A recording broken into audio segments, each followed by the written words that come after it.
What up, dude? What's up? I know you're slammed as hell. I was wondering if you were too busy for it, could you at least recommend like a decent shop that you know is reliable to go get this thing done today?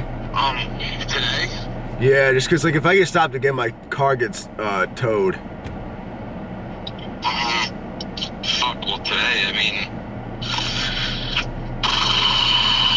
I mean, are you available to do it if I pay you for it or something like that? Like, I know you're slammed. Yeah, no, I've been fucking ridiculously busy. I don't know, I can probably figure it out. I might be able to do it tomorrow or something. Alright, well, I'll hold off until tomorrow, I guess. But if you can't do it, that's like, I understand you're stressed, so like, that's why I'm not trying to like put you on the spot with it. I'll bring it somewhere and pay if I have to, just to avoid. No, I got you. I'd rather you not fucking fork out a bunch of money for it. I mean, maybe tonight, if you can come up to the shop or whatever. Yeah, I'll go wherever, whenever. You just say the word. Alright, word. Alright, dude. Alright, dude. Later. My car's registration is suspended because my inspection sticker is way past due. I just got pulled over for my sticker and the cop could have actually towed my car and given me a fine because of the suspended registration. It needs a bunch of things. I just got a new intake manifold. It needed that replaced. It needs a bunch of other big things like that to pass inspection. The annoying thing is, none of these issues are serious. I bought this car back when I was like 19 years old. I've had it since the dinosaurs walked. I bought it outright in cash. It's been the most reliable car ever. I've never had to bring it to the shop for a single problem ever. And I still wouldn't because the car runs fine. You can't notice a single thing wrong with it. All the issues are just subtle issues from age. Like in the exhaust manifold, like the flaps just aren't working optimally anymore, but it's enough to trip up the sensors and make the check engine light come on, finally. And I can't pass inspection with that engine light on. So I have to replace these things now. And if I brought it into a shop and got real marked up prices of a shop, I'd be paying as much as the car's worth. And this is not a good time for me to be buying a new car right now. And I have to get it to pass inspection and show proof to the court by July that it's inspected. So I'm stressed as hell and starving. Still adjusting to the intermittent fasting. I'm adjusting pretty good, but yesterday was a low carb day, higher fat day. I did that just to experiment. Low calories all around, 2,800 calories, and I haven't eaten yet today. Top of that, stressed like crazy about a bunch of things, financial things. I'll get into some of it later on.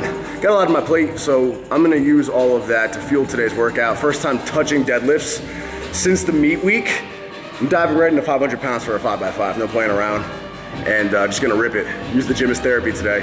I like having a lot on my plate while I'm cutting, while I'm shredding. It forces you to become disciplined and it grounds me mentally. So I tend to do the best and thrive the best work-wise while I'm shredding with a ton on my plate.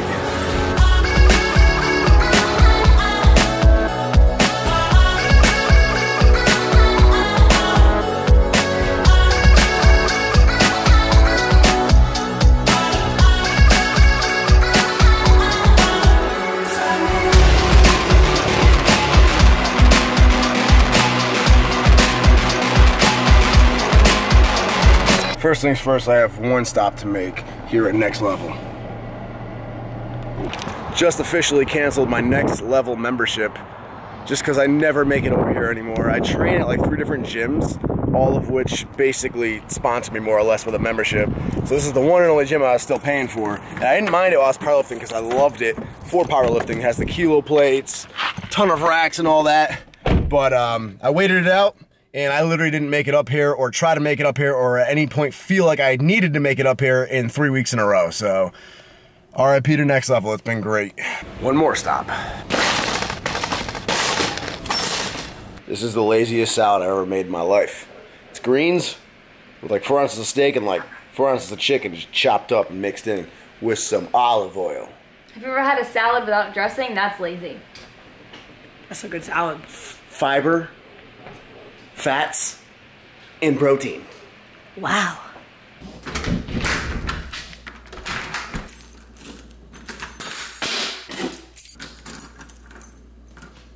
That's what I do to remind Nick to take my car in the morning so he finds my keys easily because he's taking my car to his work in the morning so he can work on it on his own time instead of having to plan a time with me to come up and bring my car to him, and then he leaves me his car in return. Beauty of him living with me. Only for like the next week or so, because he's moving out of here actually at the end of June. And then I have this place all to myself. It'll be sad actually. He's my best friend, I love him. But there's no, I rented out that bedroom to him to cut the mortgage in half and, you know, give him a place to stay, and I love living with him. But there's nobody else I want to live with. Hell no. I'm at the point where I'm good living alone now. Unless Ariana moved in, that'd be it. Hit it with a right.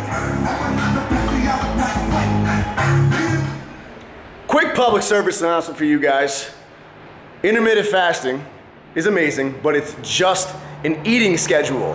I use it. I've dropped 10 pounds in a week and a half with it, but it's nothing to do with the magical fasting period fluctuating the hormones of the body.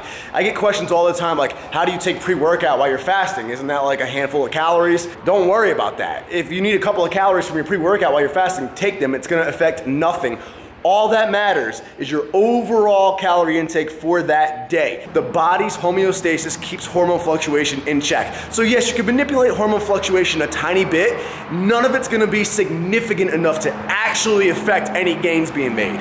So there's nothing, as someone who uses and loves intermittent fasting, there's nothing magical about it. It's just a schedule. I use it because I love eating feasts when I finally sit down and eat while on low calories. And that's what IF allows you to do. And that's why it's awesome. But don't stress about it. Tonight, Ronnie Coleman's DVD, The King, releases. I've been counting down the days for this thing. Probably gonna have to just go get the laptop. Yeah, I've been on my phone. I'm trying to stream it or cast it, and I don't think that's an option. Can you? You can try downloading it on the Xbox. Oh. So I spent like 14 bucks buying it on iTunes, and you cannot, for some reason, stream iTunes from your phone onto a Vizio Smart TV. At least not as far as I can see. I've tried every single button on here. Apple's like not compatible, I feel like, with a lot of things. It's except for other Apple products. We have Google Play in this thing, and it's 12 bucks. I could order it on Google Play for 12 bucks and watch it on the big screen, but then I have to go download the app, which is a pain in the butt, and then spend another 12 bucks. So I spent successfully 30 bucks trying to watch one documentary, and that just seems kind of silly. So yeah, we're gonna old school this and just watch it on the laptop since I already bought it on here. We'll rough it tonight.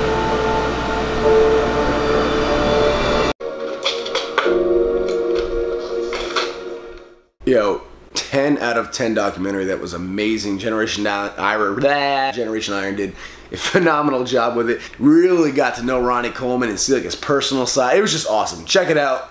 10 out of 10. The man is a workhorse. I said that after I trained with Ronnie Coleman that one time. No one matches that man's work ethic and mentality. So 10 out of 10 documentary. Strongly recommend it. Worth watching. What's the serving in the butter? A tablespoon or a teaspoon? Tablespoon. That's the first thing, one of the first things I tracked. I bet. I'm gonna go a little bit less than a tablespoon. That'll be good for me. If I'm going lower calories today and tomorrow, squeezing in butter.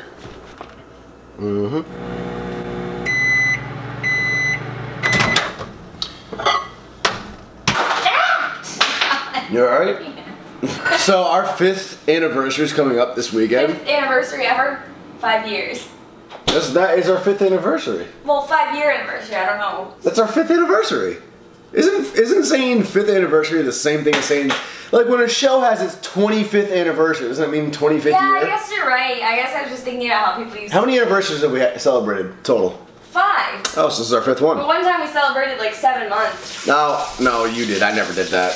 I never did that. So anyway, we're going out. Gonna do that one big. We're homebodies these days, so we stay at home, and it's fantastic for dieting's sake, and we just love it. We'll do our nights in watching a show on Netflix or something like that. We love it. So Nick has his pajamas on by 7. By pajamas, I'm in my underwear. So we're doing, for the occasion, we're actually going to Uber out to Federal Hill in Providence, which is a huge Italian strip in the city of Providence.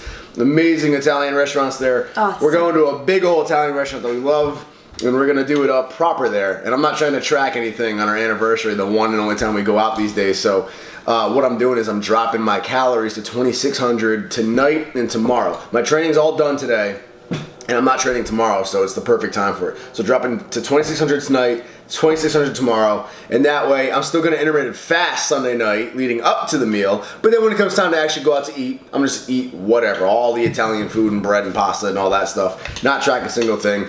And with the lower calories beforehand, intermittent fasting the whole day leading up to that meal, that actually really shouldn't throw me off at all. That won't be that bad of a surplus at all that day. No, I think you'll be fine. I think that, in fact, I'll be willing to bet. I'll weigh in before we go out, like the morning before, morning of, and then I'll weigh in the morning afterwards, and I bet you I'll be either the same weight or even like a pound lighter, and like probably a little bit harder looking. Did I put a spoon in your bowl? I don't know. I had 2 spoons. You have 2 spoons? I put one over here. What did I do? You're eating with a spoon? Yeah, I'm copying you. But I'm so confused. How do you like it? It's easier when the chicken's like, oh. I told you. You should make shredded Chipotle chicken. Alright, it's not you. Me. This morning's weigh-in is 191.5 pounds. After 2 days of low calories, like I said, tonight we have the anniversary dinner, and that will be the first and only untracked meal of this whole prep so far. So I will step on the scale tomorrow after the dinner and show you guys what I'm weighing in the next video. Stay tuned.